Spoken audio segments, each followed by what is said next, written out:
I try to restrict myself, give or take, 1x approximately every 10K words.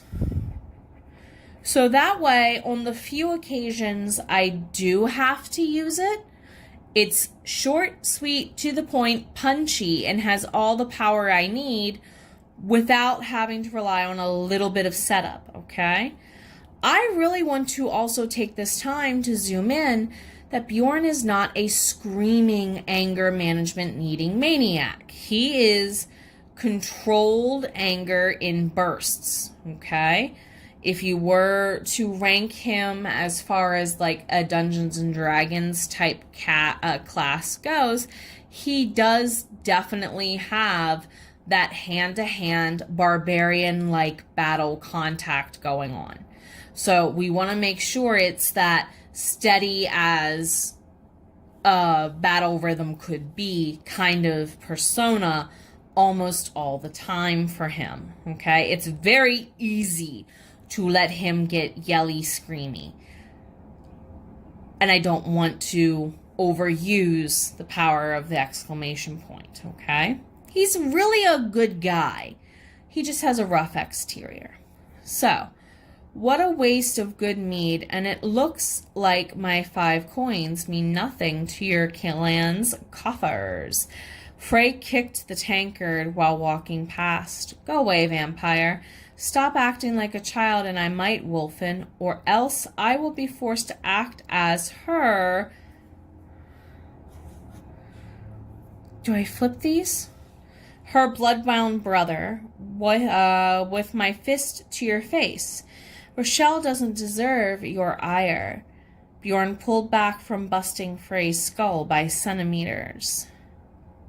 See, it makes it sound like he's potentially hitting Frey on the back of the head when it's literally in the face. Because this is like an utmost insult, okay?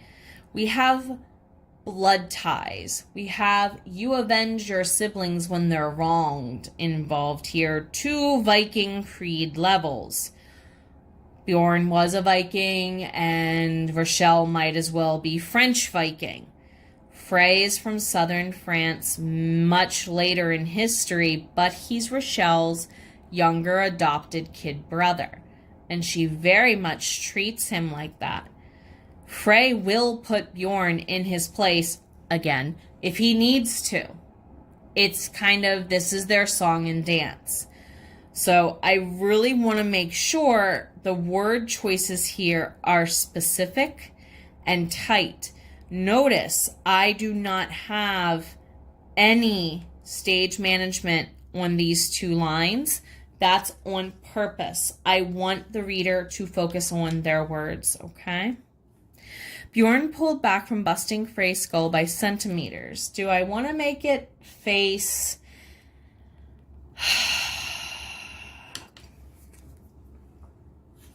nose?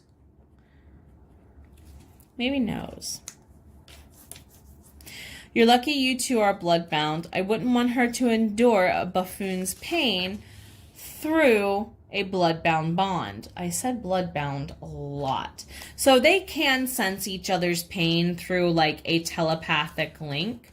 Frey and Rochelle kind of end up having twin level telepathic linking toward the end of book 5. So I need to make sure well, there's an easier way to do this through this whole chapter, isn't there? There you go. We'll just make a Control F note. I use this so much, guys. It saves me a ton of time getting rid of my overwriting. It really, really, truly does. You should work out this mess with her pup. Frey walked away unfazed. Oh, do I want a comma there? Do I? My sister hurts in ways that you cannot imagine. I won't watch you mix in your own misery. Now be careful.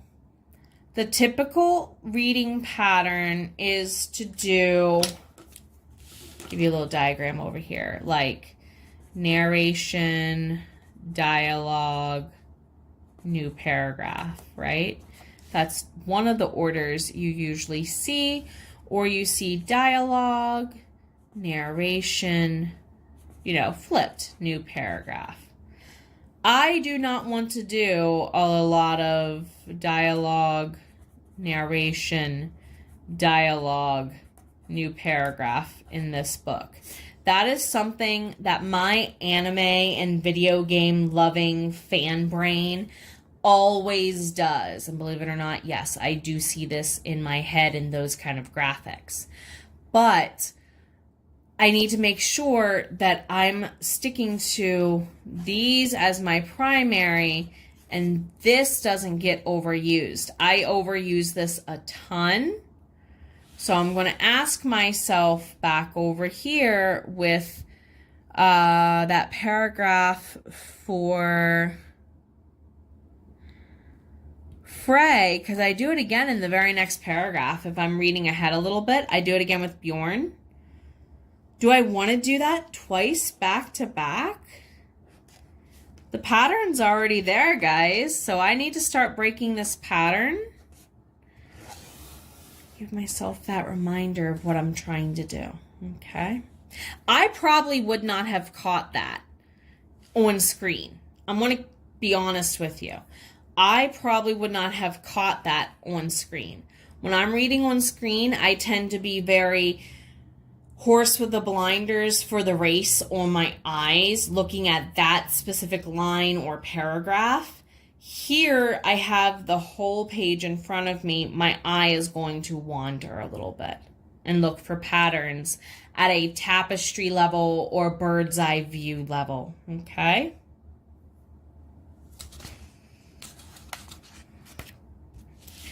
We're almost there, everyone. We have just about 2 pages left to go. He paced to and I'm going to skip because I left myself plenty of notes there to begin with, and I'm already giving y'all enough spoilers. He paced to the cave's opening, ignoring Rolf and Diogo's mockery. Their fires proved to be too hot, and Bjorn's agenda did not include watching Rochelle strip traveling attire. I think she already did this once. I think I have her stripping her armor twice.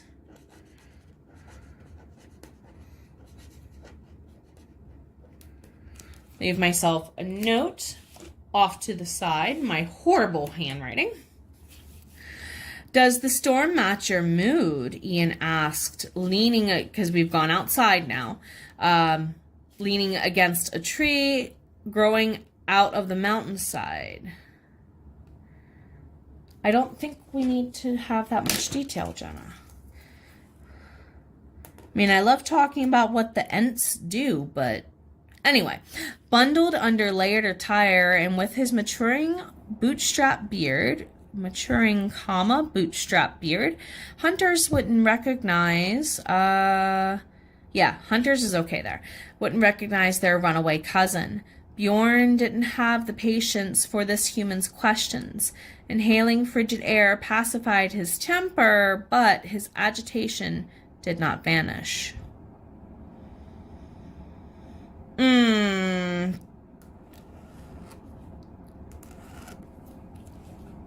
Not tonight. Mother Nature has her own emotions to sort. I work with snow and ice. Yes, that was a smart removal.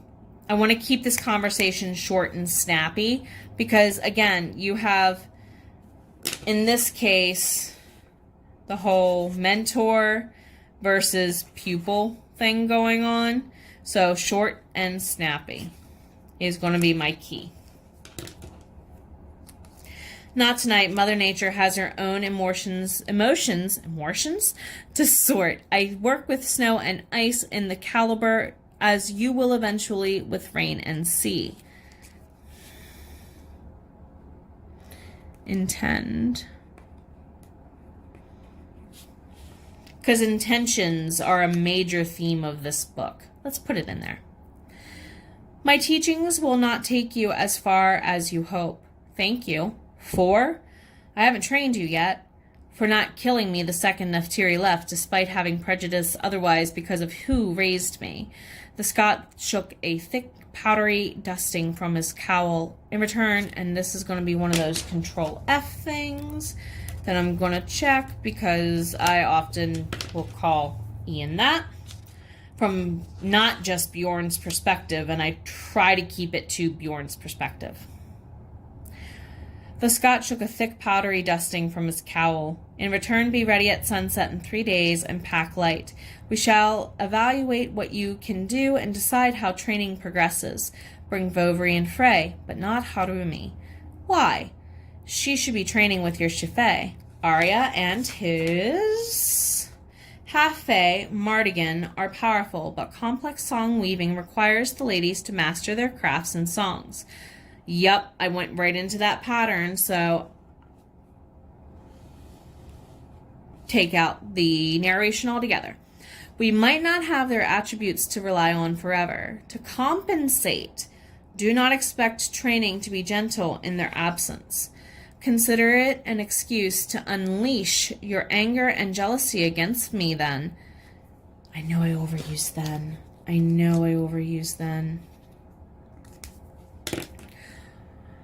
It will be the only free chance I give.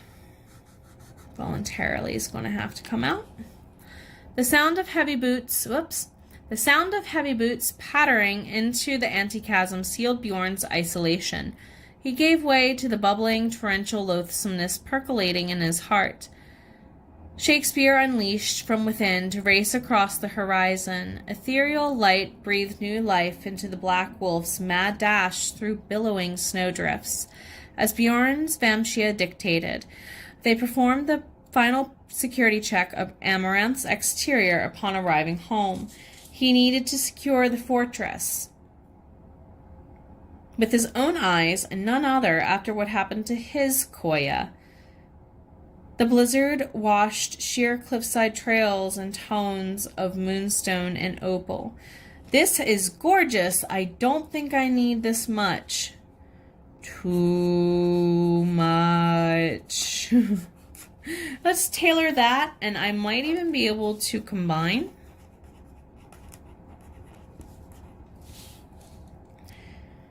Enjoy this little run while you can. We've been gone too long, so be thorough. Shakespeare hated being human, and Bjorn fed on the hound's misery for 100 winters. We're reconfirming that theme of 100 years. Swirling in snow, he returned to control as Shakespeare burst through the front door. Amaranth's meandering corridors drove into the peak's western side. More doors swung open at the command of his snap, and he just, we're going to take off the second part of that sentence. Diogo and the others would arrive to assign rooms and duties following the blizzard's brunt. Like Malice's crew, everybody living inside stone walls would work for their keep. Holly and Mint, they're being tossed, if not burned. All her herbal scents are still everywhere. They must be from Sancta Terra, by faithful Fenrir. Shelley, those gardens of yours, what a waste. He despised raising Rochelle's ancient family home, except her, that's implied, I think. Except her mother's garnet ring, it was her final material tie to the human life she left behind. The Alliance's numbers for warriors, potions, and weapons dwindled with her connection to the past. Praying for miracles to end losses seemed illogical. Like wanting to hold her right now isn't. Ripping through a trunk of half-empty mead bottles, he downed what liquid he could find. The fermented sweetness helped, but not until a bundle of parchments sliced his wrist. Glaring at the paper cut, he sucked it into his mouth until it sealed over. That should be a comma.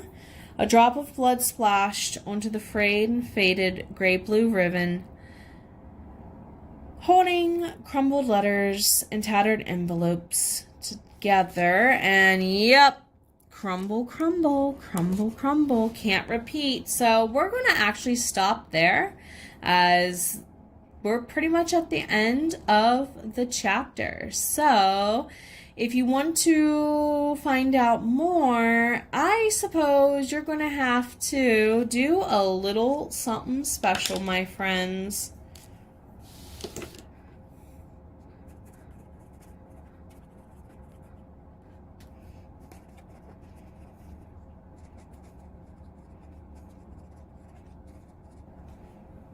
That's right. If you can keep a little secret, check back here on June 11th, 2023 for Book 2's official teaser trailer. See you then.